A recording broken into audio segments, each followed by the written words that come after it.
تلاوت قرآن مجید، اس کے بھی کچھ آداب بنائے گئے. یہ نہیں کہ ہم اپنی مرضی سے جیسے چاہیں پڑھنا شروع کر دیں. تو تلاوت قرآن مجید کے بھی کچھ حقوق، کچھ ریگل اللہ تعالیٰ نے بنائے. پہلا ریگل کیا ہے اس کا؟ پہلا ادب یہ ہے کہ تلاوت قرآن مجید سے پہلے ہم باوضو پاک اور صاف ہوں. کوشش کریں قبلہ کی طرف رخ کر کے بیٹھیں. نہیں بیٹھ سکتے تو گناہ نہیں ہے، لیکن اہتمام کے ساتھ باادب طریقے سے بیٹھ کر قرآن مجید کی تلاوت کی جائے. تو باوضو ہونا، پاک صاف ہونا، اور کسی ایسی جگہ بیٹھ کر تلاوت قرآن مجید کی جائے جہاں پر شور نہ ہو. یعنی ہم فوکس کر کے کنسنٹریشن کے ساتھ قرآن مجید پڑھ لیں. کسی ایسی جگہ نہ بیٹھیں جہاں پہ لوگ آ رہے ہیں جا رہے ہیں، ہمارا دھیان بار بار بٹ رہا ہو. اب میری بات سمجھے؟ قرآن مجید ایک رسم نہیں ہے. ہم نے 30 پارے یا 5 قرآن مجید کی ریس نہیں لگانی ہے. جو پڑھیں ادب کے ساتھ پڑھیں اور سمجھ کر پڑھیں. دوسرا اس کا حق یہ ہے کہ قرآن مجید کی تلاوت کا یہ حق ہے یا ادب یہ ہے، اسے تجوید کے ساتھ جو لفظ ہیں ان کی صحیح ادائیگی کے ساتھ پڑھا جائے. پھر تیسرا اس کا حق یہ ہے کہ روز تلاوت کی جائے، بار بار کی جائے. پھر چوتھا یہ ہے قرآن مجید کو اچھی آواز کے ساتھ، خوبصورت آواز کے ساتھ تلاوت کی جائے. ہم پڑھتے ہیں نا، ہم سنتے بھی ہیں کہ حضرت داؤد علیہ السلام جو تھے جب وہ زبور پڑھتے تھے تو پرندے بھی آ کر ان کی مجلس میں بیٹھا کرتے تھے اور اڑنا بھول جاتے تھے. تو وہ کیسی آواز ہوگی؟ ہم کہتے ہیں نا اس کی یہ لحن داؤدی ہے. یعنی ان کی آواز اتنی خوبصورت تھی، وہ ٹون اتنی خوبصورت لگاتے تھے، اتنی خوبصورت طرز میں وہ اللہ کا کلام پڑھتے تھے کہ پرندے اڑنا بھول جاتے تھے. تو جیسی بھی آواز ہے ہم کوشش کریں اس میں خوبصورتی پیدا کریں. اپنی سر لگا لیں. لگاتے ہیں نا اپنی سر، بچوں کو لوریاں سناتے ہیں تو وہاں کوئی ہم نے سر سیکھی ہوتی ہے؟ کیونکہ وہ محبت ہوتی ہے نا، تو محبت میں خود ہی سر بن جاتے ہیں، بنتے ہیں، خود ہی ٹون بن جاتی ہے. تو قرآن مجید بھی محبت کی کتاب ہے. یہ ہمارے رب کی محبت ہے. وہ ہم سے بات کرنا چاہتا ہے، کلام کرنا چاہتا ہے، اس لیے اس نے یہ اپنی کتاب اور پیارے پیارے لفظ بھیجے. تو اچھی ٹون میں خوبصورتی کے ساتھ اس کو پڑھیں. پھر قرآن مجید کی تلاوت کا یہ بھی حق ہے ترتیل کے ساتھ، ٹھہر ٹھہر کر آرام سے سکون سے پڑھا جائے.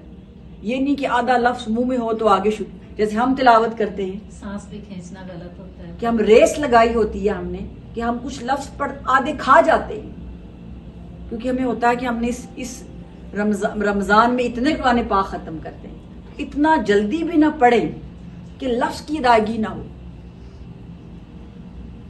پھر قرآن مجید کا ایک حق یہ بھی ہے اسے خوشی کے ساتھ، چاہت کے ساتھ پڑھا جائے، مجبور ہو کے نہیں.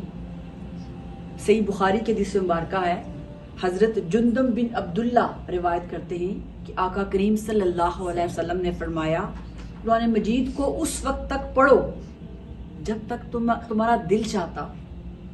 جب دل اچاٹ ہو جائے، آپ میری بات سمجھ رہے ہیں؟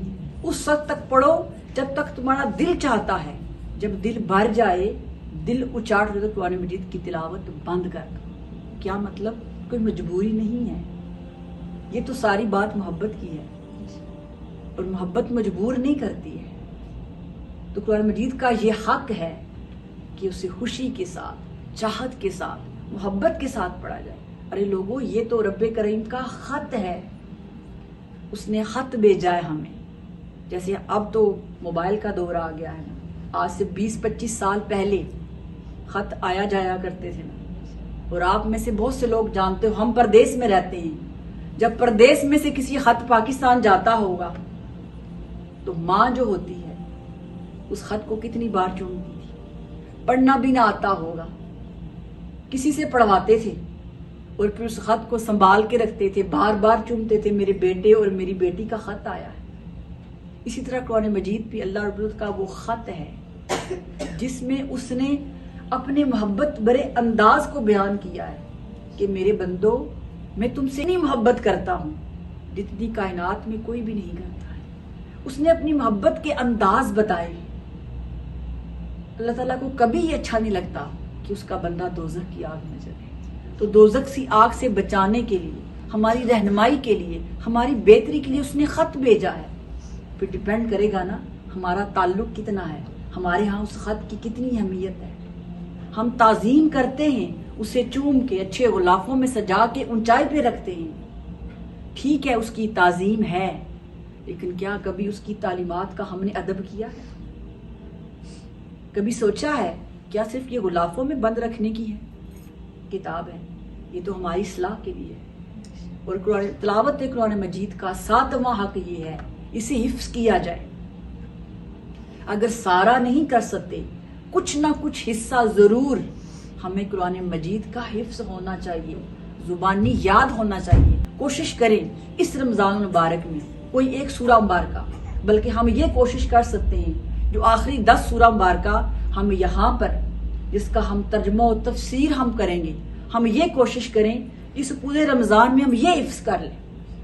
تو یہ ایک حصہ، ایک تحفہ ہماری زندگی میں. چار کل تو سب کو آتے ہیں نا، تو ہم کوشش کریں 4 سے آگے جائیں. کیا میرا ساتھ دیں گے؟ ہم سب اس طرح کی ہیلپ کریں گے. ہم آخری 10 سورہ مبارکہ ہم سب حفظ کرنے کی کوشش کریں گے، کیونکہ قرآن کا ایک لفظ نور ہے. اور وہ حافظ قرآن کے بارے میں تو آپ نے سنا ہوا نا، جب قیامت کا دن ہوگا تو ارشاد فرمایا جائے گا پڑھو، جتنا پڑھتا جائے گا اتنی سیڑھیاں، اتنے مرتبے، اتنی منزلیں اوپر جاتی جائیں گی. تو ہم اس نعمت سے محروم نہ رہیں. ہم حافظ قرآن تو نہیں ہیں، لیکن اس کا حصہ تو پا سکتے ہیں. تو اللہ تعالیٰ کی بارگاہ سے میں دعا بھی کرتی ہوں کہ ابھی جو ہم نے ایک اچھا ارادہ کیا ہے، اچھی نیت کی ہے، اللہ تعالیٰ اس میں برکت عطا فرمائے.